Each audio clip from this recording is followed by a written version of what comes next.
much. Thanks for having us here as Shoot Online in your offices. Official today. The new season has started. Baroka is number 2, 7 points in the bag. It's a good start. How do you feel about it? Yeah, exciting. I'm and then, you know, to us it's the first time we start so well in our history, the PSL. 3 games, 7 points is the first time. Even though the other season we did start well, but the collecting 7 points in 3 games was not. It's the first time, and we are pumped up for the new season. We are looking forward. Our new striker Mbuli hasn't scored last year, but he's already got three goals this year. So there's a big change for someone not scoring single goal for 30 games and scored 3 goals for 3 games. And our young striker scored 2 goals, 2 games. It's the first time. It never happened. Last year, our top goal scorer was the Yambo with 4 goals the whole season. So you can see there's going to be a lot of changes. That's why we are positive for this season to do better.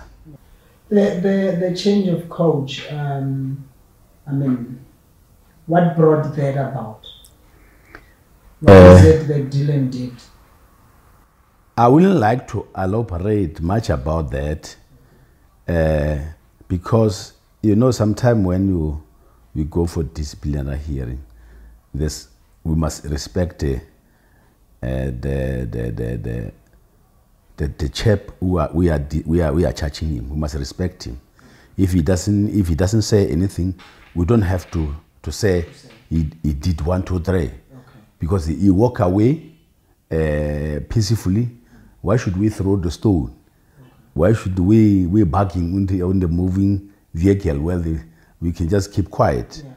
Unless himself he want everything to be disclosed to the public, and which I don't think it will be good for the team or good for him. So we say we walk away. We find him guilty.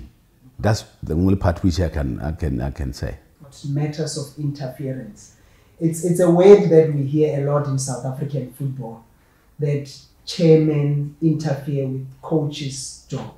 For you, what does that word say? What do you understand when you hear people say the chairman has interfered? What does it say? For me, I don't think there's any place or any part of this organization where I'm not supposed to be. I'm the one who's looking into the whole holistic business of this club. So there's no room which I cannot enter. So I'm entering each and every room as a chairman, as a person who's giving direction from the top. So I wouldn't say he was referring to me, because I've got the right to know every detail. Yes. Would you? Okay. So for example, and this is not specific to Baroka, but it's a general thing that happens in South African football, where coaches would say, the club signed players without me knowing, and I don't really need these players. And that's one of the things that often is cited as interference. Sometimes people would say, or the coach would say, I want this player to, the chairperson or the chairman of the club would direct who should play. You just said, as the chairman, there's no room that you don't enter. How far do you go into the technical matters, given the examples that I've just given in terms of signing players, in terms of dictating, or in terms of who gets to play? How far do you go? Let's check the function of the coach. His job responsibility. It does not include in signing the players. He's recommending. His job is to recommend, or if we can get so and so and so to this team. But when it comes to signing, I'm the one who's putting the signature on the contract of the player. So he's not signing the player. How can he sign the player when he's not entering into contract with them? I'm entering the contract with the player. So his job is to recommend to the management. And do you listen to the recommendations? Yes, we do. We do. And are there instances where you, as the chairman, sees players and says, we want that player for Baroka without checking with the coach, or do you check with the coach when you do that? The chairman of the team is not reporting to anybody. I'm not, whatever I do, I don't report to the general manager, I don't report to the coach, I don't report to the other people on their position. I do what I feel is good for the team. And if you see opportunity of business, you must remember, identify important player is opportunity for business. If I see opportunity for business, it's for me to make decision upon that opportunity. If that opportunity happen to be a flop, it's me that is losing money. So I cannot wait. I cannot go to Klerksdorp. Well, I'm in Klerksdorp, I see a talent like Goodman Msala playing on the street, which we did, play on the street, and come back home here and start asking the coach, which he doesn't even know. That boy was not even on the TV. He was on the street. So we don't have that facility to show him that here is a what's name? A video of the player. We make this and there. And the coach, we give coach the equipment. We say, coach, here's equipment for the team. Here's a car. Here's a house. Here's a field. Here's a player. Here's a goalpost. Here's a football. We give him the equipment to work. It didn't come with a football. It didn't come with a car. It didn't come with anything. We give that to him and say, this is the equipment for you to perform. It's like when you do the construction, we give you a pick and foshol and a truffle. We provide equipment to the coach. We're not saying, coach, bring your equipment here and come and work here. No. You find the team. The team, what's the team? Everything, including the players. That's what we call the team.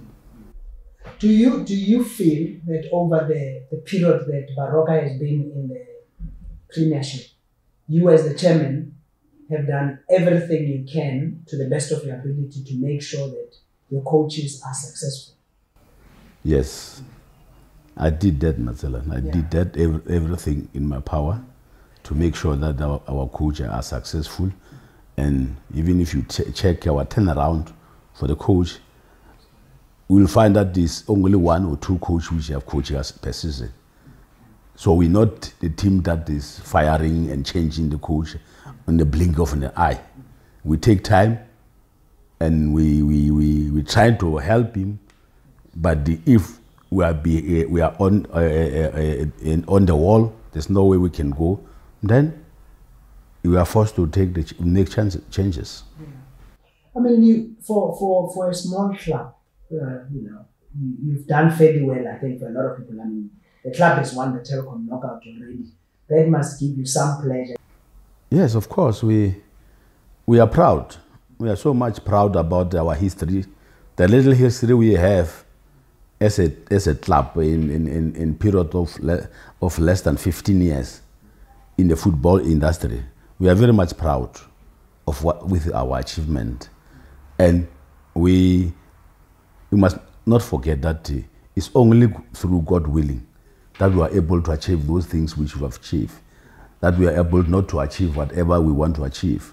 Sometimes failure is a remedy for you to learn, because if you don't fail, you tend to be arrogant and big-headed. So failure to us is learning. So this, what we achieved so far, we say thank you, God, for giving us this little, and we're still hoping for more. We're still praying, we're still asking for more. Yeah. Chairman, some of the failures that you talk about, I suspect, is the fact that the club generally struggles, always fighting relegation. I think it's one of the things you would like to see changing.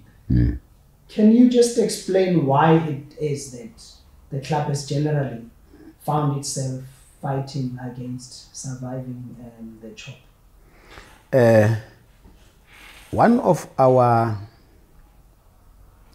our failure is consistent. We find that our team doesn't play consistent. They tend to play good when they play against the top clubs. And when they play against the club which doesn't attract much supporter, we are struggling.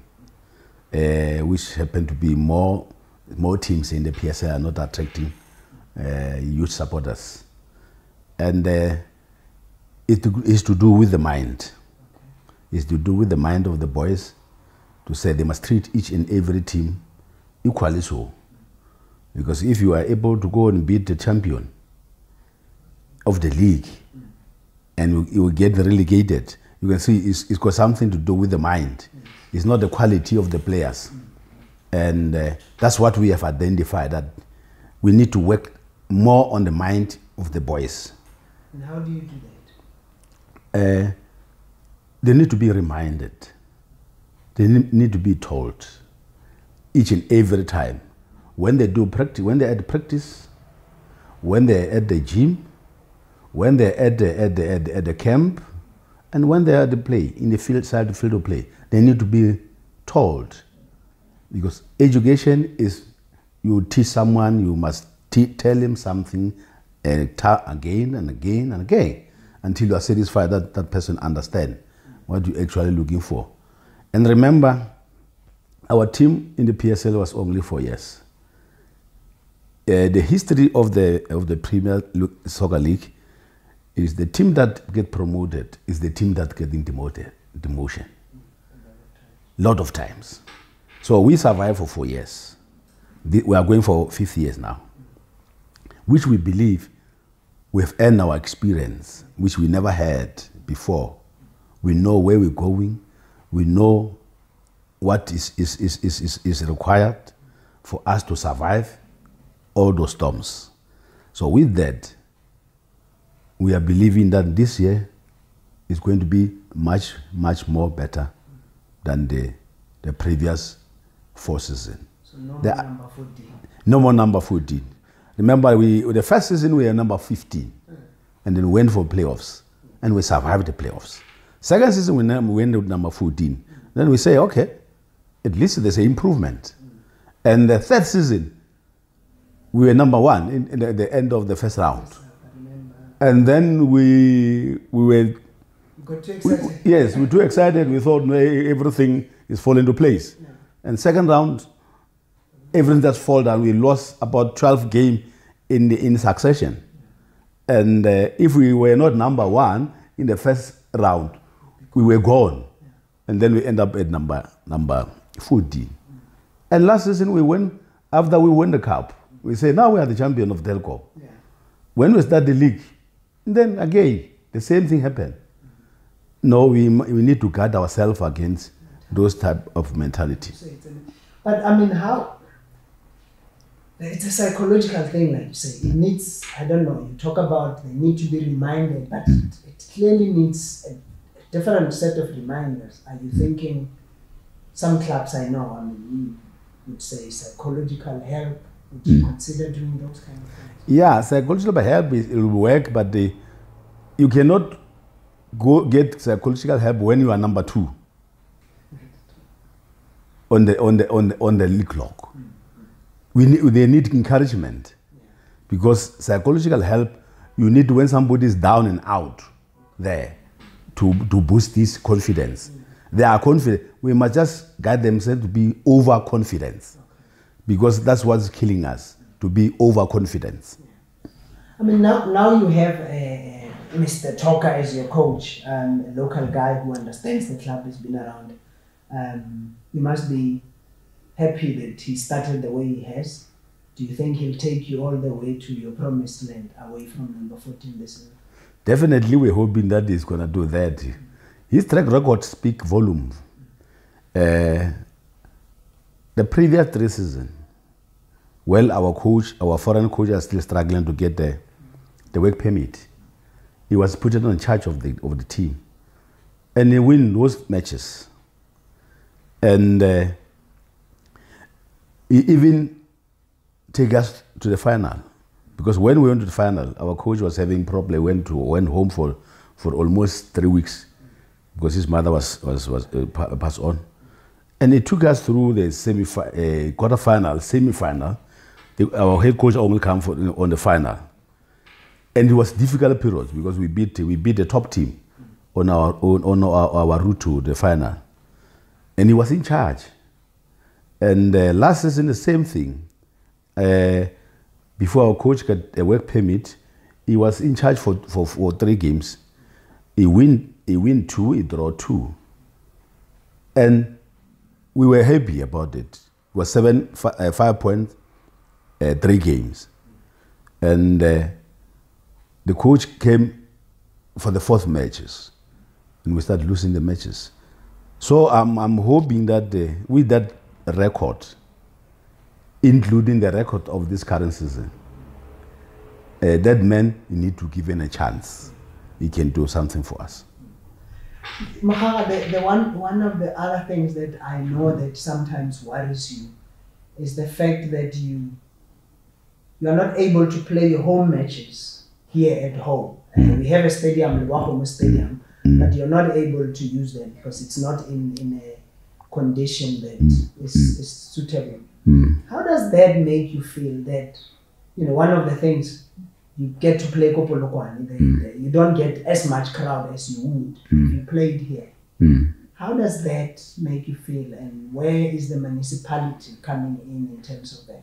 It's beyond my control because I'm in charge of my life, but I'm not in charge of municipality. I'm not in charge of the infrastructure. So I wouldn't like to comment about that. What I can comment is we must just work on a plan to make sure that the Pitamgava is a very good stadium, is a World Cup stadium, and is in the neutral venue. We must make sure that we get our supporters from the whole people from this province, not only Lepelle Ngumbi people. We must get everybody who happen to live on this province to come, to rally behind the team. How do we do that? Is to have a consistent results.